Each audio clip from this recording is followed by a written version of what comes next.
by default, Lilith plays as a void in our realm of reality. You see what I'm saying? Because she's the bigger moon. So since we're the smaller people, we live in that world. So to us, it just looked like it's just mixed in with the rainbow waters. We can't perceive it. And not only that, it's not coming in and out of our dimension. We're actually in that dimension. We're subconscious realm to it. You see what I'm saying? So for the most part, when we talk about it being the space, it's the space of darkness. So when we get truly deep in within ourselves, that's when we take ourselves outside of this body and experience whatever being that we are in, the moon is experiencing. So we experience our subconscious realm 10 times stronger, 10 times high vibrational. Like if we had Dragon Ball Z motherfucking glasses with the sense of motherfucking body's power, think about this moon and then think about the moon that the being that we live in moon. And think about the influence that the moon gives us. You think you receiving some shit now. Think about Lilith. You definitely receiving some shit. So we're going to actually get deep into this shit. So now look, it represents Lilith. So which that means it's an area of fulfillment. So this is an area in your life that you always need to be fulfilled. So think about the darkest areas in your life.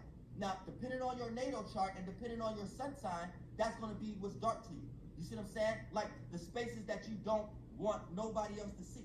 You don't want nobody else to know. That's what you keep dark within you, right? So that's you participating into your Lilith energy. And it's another thing that you need to understand also.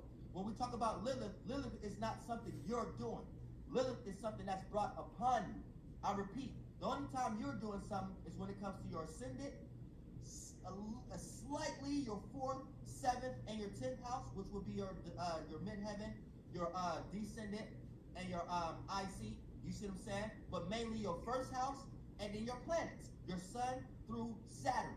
You see what I'm saying? And then how Neptune, Pluto, and Uranus affect those, that creates your characteristics based upon your character. Your character is your sun, moon, and your ascendant, and the rest creates your characteristics. Now, Leo is not Lilith is not something that you're carrying out. Lilith is something that you're receiving. So always remember that. Your Lilith sign is not something you're doing. Your Lilith sign is something you're receiving. This is something you're going to experience. This is not an attribute you actually do, like your sun sign and your moon sign in this motherfucker. So, for the most part, Lilith is fulfillment.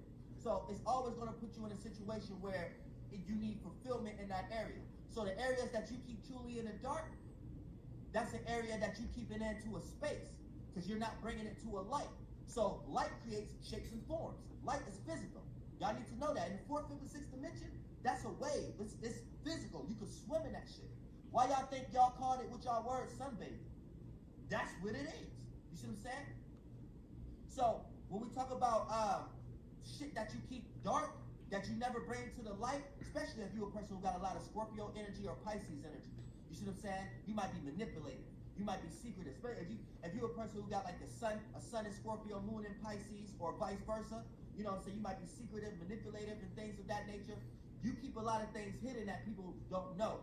And you may express certain things that you want people to think that they know. But deep down inside, it'd be something totally different.